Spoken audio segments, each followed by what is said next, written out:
Fala, galerinha, muito bom dia a todos. Bora pro nosso estudo da sexta-feira aí, onde a gente vai estar falando rapidão dos índices, né? Hoje tem payroll, muita atenção. E antes eu queria pedir para vocês, né? Não se esqueçam de deixar aquele like, curtir o canal aí e para que a gente possa atingir mais e mais pessoas, certo? Bom, vamos agilizar hoje, fazer um estudo mais rápido aqui, mais objetivo, né? Que é o que nosso interesse. Começando pelo Nasdaq, né? Ontem eu acabei. Só um comentário rápido aqui. Ontem eu acabei batendo a minha meta nessa subida aqui. Fiz o meu resultado aqui, nessa compra. Visto que ele tinha pego a liquidez aqui embaixo no pregão asiático. E depois eu acabei surfando esse movimento aqui. E por incrível que pareça, depois eu fechei a plataforma. E aí fiquei olhando o índice, a gente estava naquela movimentação eufórica do índice. Claro, à tarde eu não costumo olhar, né? Normalmente o Nasdaq eu até olho, mas essa venda aqui foi algo assim fenomenal. Do order block do 15 minutos até o outro order block lá embaixo, do outro 15. Né? Na verdade, esse order block aqui embaixo é no order block do 60, mas é do 15 também, né? Que é esse cara, o último grandão ali. Porque o resto é tudo candles dentro dele. Então, inside candles faz parte do order block. Então, ontem a gente teve esse exemplo aqui de um trade zone to zone no Nasdaq, que teve uma galera que pegou essa venda aí, foi show de bola, né? E o importante é isso, né, galera? É vocês estarem aproveitando, né? Quando a gente olha, se você pegar para olhar o time frame maior, você vai ver exatamente ó, que ele usou dessa liquidez para ir até a região de order block e dar a venda, zone to zone, tá? Daqui até lá, diretão, sem nem olhar para trás. Isso aqui é para você bater teste da mesa proprietária em um dia, tá? Para passar no teste um dia, 3 contratinhos aqui você passa no teste num dia, num trade desse aqui. E a gente sabe que o Nasdaq anda dessa forma mesmo, né? Ele faz movimentos muito bons quando pega a tendência. Então, não perca seu tempo, tá? Aproveita que o mês de abril todo tá com desconto. E agora o que nós temos aqui? Agora a gente tem um cenário onde o preço chegou de fato, tá? No order block. Temos que ter cuidado hoje com o payroll, né? Dependendo do resultado, se esse preço não vai vir buscar essa liquidez aqui para depois voltar a subir, tá? Então fiquem muito atentos em relação a isso. Essa esticada do gráfico direto aqui, ela dá uma zona limpa para nós. Então, o que a gente tem que aguardar aqui, ó? Vocês percebam que ele está fazendo uma mitigação. Deixa eu botar no 15 aqui, ó. Ele tá fazendo aquela mitigaçãozinha normal que ele faz no mercado asiático e londrino, tá?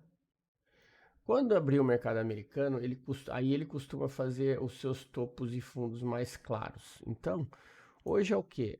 Aguardo o payroll, espero o mercado se movimentar e esperem pela oportunidade ali depois da tarde, das 2 horas, onde o mercado pega uma tendência, tá? Tomem muito cuidado, porque o payroll no mercado americano ele tende a violinar demais, então fiquem atentos, ok? Aguardem por alguma movimentação. Lembra-se que ele está barato. O que a gente pensa se ele fizer isso aqui, ó, a partir do momento que ele fizer uma quebra, você tem uma oportunidade de continuidade para baixo. Mesma coisa para cima, afinal de contas ele chegou no order block. O que a gente tem que estar esperto para quê? Se no payroll ele não vai fazer uma violinada para baixo, né? Se no payroll ele não vai fazer uma violinada para baixo para depois dar sequência, prender todo mundo na venda nesse fundão aí e depois voltar. Fiquem atentos a isso, tá? Muita atenção, porque aqui é uma região de manipulação muito forte do gráfico de 60 minutos. Então, como tem muito dinheiro aqui, eles tendem a levar o preço para essa região, para depois tomar alguma decisão de lado, tá? Então fiquem espertos em relação a isso, tá? Esse aqui é a região perigosa. Aqui, ó, vou deixar até o esticar aqui o cifrãozinho, tá? Então muito cuidado com isso daí, beleza? Bora falar do S&P. O S&P tá indo lá fazer teste lá naquela região do fundo, né? Mesma coisa, fez o sweep de liquidez, movimento exatamente igual do Nasdaq, despencou. Agora ele quebrou uma nova estrutura, ó, né? Vamos lá. O S&P fez o choque e agora ele fez o boss. Ou seja, está no movimento de queda, certo? E a mesma coisa que eu falo a vocês. Aqui fiquem espertos. Por que que eu não marco isso aqui como order block? Apesar de ser um ponto importante. Porque eu tenho esse cara aqui, ó. Essa extremidade aqui é o que pode Desculpa, é o que pode puxar o preço, tá? Então fiquem espertos em relação a isso daí, que é a mesma característica que eu tenho falado do Nasdaq, possivelmente fazer esse movimento, tá? Claro, aqui agora ele tá barato, o ideal era subir. Vai ter força? Não sei, né? Tudo vai depender de como é que vai vir o payroll, beleza? Então fiquem ligados que agora ele montou um boss, ele montou uma estrutura de baixo. Agora é esperar por uma oportunidade boa de procurar ir por surfar esse segundo movimento rumo até o alvo lá embaixo, tá? Tem que tomar cuidado com essa movimentação. E mesmo porque é o seguinte, aqui ó, ele chegou muito próximo desse order block, não chegou ainda. Então ele está próximo do alvo, né? A gente também não pode desconsiderar isso aqui, ó, simplesmente para ele continuar subindo, tá? Se vocês quiserem, para ficar mais, não passar despercebido, vocês podem inclusive deixar marcado essa região aqui. Deixa essas duas regiões aqui marcadas, uma perto da outra, e aí vocês vão ter a noção. Por quê? Simplesmente para se nortear, tá? Porque se o preço não tiver força para chegar no fundo, chegar aqui, ele pode voltar, ou também fazer aquela violinadinha na primeira de cima para atingir a de baixo, e só toca na região lá de baixo e volta tudo, tá? Fiquem espertos com relação a isso, certo? Então, a movimentação do S&P e do Nasdaq ela é bem parecida aí para o dia de hoje, o que a gente tem de expectativa para os dois. Agora falar do Dow Jones, né? Dow Jones também, ele não teve nem força de chegar nesse order block aqui que a gente tinha sinalizado. Ele segurou naquela primeira região aqui embaixo e acabou indo embora, tá? Aqui, ó, vocês percebam que ele chegou na região, ó, até violinou, né? Porque a gente tem essa região aqui, ó. Aqui nós temos uma região importante. E foi mais ou menos aonde ele foi buscar, tá? Olha lá. Foi exatamente nessa região. E aqui significa o quê? O Dow Jones, tá vendo, ó? Ele veio fazer o sweep aqui embaixo. Aqui agora, a gente tem uma característica um pouquinho... Na verdade, a leitura é mais ou menos a mesma, tá? Talvez esse movimento, por ele ter chegado num alvo aqui embaixo, então ele tem um movimento de volta para buscar, né? Antes de fazer alguma coisa para baixo. Porque depois, o próximo ponto importante que a gente tem é esse cara aqui, ó. Tá?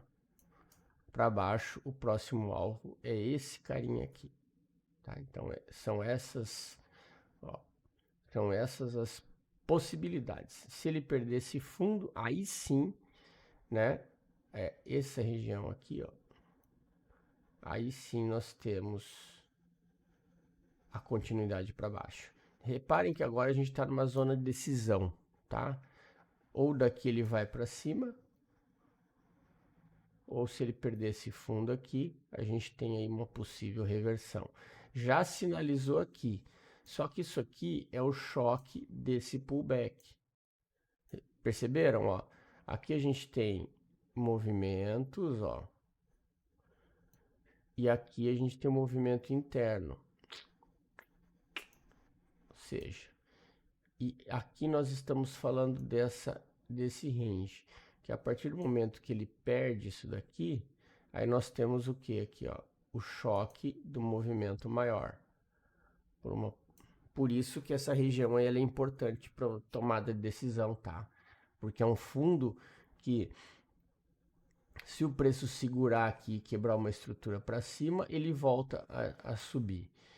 Pelo menos testar a primeira região. Se ele perder esse fundo aqui, aí ele tende a vir testar a região de baixo. A gente muda a chavinha, tá? Então aí por isso que essa região aqui, ela é muito importante para tomada de decisão, beleza? E para finalizar o euro, vamos falar do euro aqui, ó. O euro ontem voltou, né? Tá, depois dele ter vindo no alvo. A movimentação de ontem deu sequência, né? Um pouquinho para ir buscar essa liquidez aqui. Ó. E percebam como foi cirúrgico, né? E ele ainda deu a operação de venda, tá? E agora está quebrando estrutura para baixo de novo. O que é importante analisar no euro, tá? Ele deixou isso aqui. Ele tem que pro lado, ele tem assim, ó, ele tem que perder aqui para voltar e ainda assim, ó, nós temos essa região aqui agora, tá? Então assim, o euro agora, ele, apesar de estar no movimento para baixo, ó, tá vendo? O movimento do euro é para baixo. Ele segurou nessa região aqui. Então, e ele tá no meio do caminho, percebam? Ó, meio do caminho, tá? Então, aqui, o que vocês precisam ter atenção? Ele pode tanto ir testar as novas zonas lá para cima, e esse fundo aqui ter sido o fundo forte, como vir testar para baixo novamente.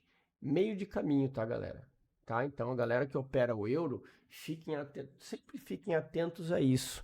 A movimentação macro, tá? O euro, a gente tem que estar muito atento a essa movimentação macro. E aí vocês percebem que a gente está numa zona de meio de caminho. Então, qualquer quebra de estrutura para algum lado ou para o outro, ele vai definir o próximo alvo. Por isso que vocês têm que estar espertos, tá? O ideal no euro é esperar por alguma coisa em alguma das extremidades, tá? Porque assim seria mais coerente tomar decisões. A gente tem as extremidades aqui de cima e a gente tem a extremidade aqui de baixo, beleza? Além do que, ainda tem essa nova aqui, que não podemos deixar de marcar, tá? Esse order block, que pode ser o pullback para continuidade na alta. Então, a gente teria o que aqui? Um possível cenário no euro seria uma possível compra aqui e vendas ali em cima, tá? Aqui no meio do caminho, fiquem espertos, beleza? Então era isso, galerinha. Um grande abraço a todos, um excelente pregão aí. E nos falamos no final de semana no estudo.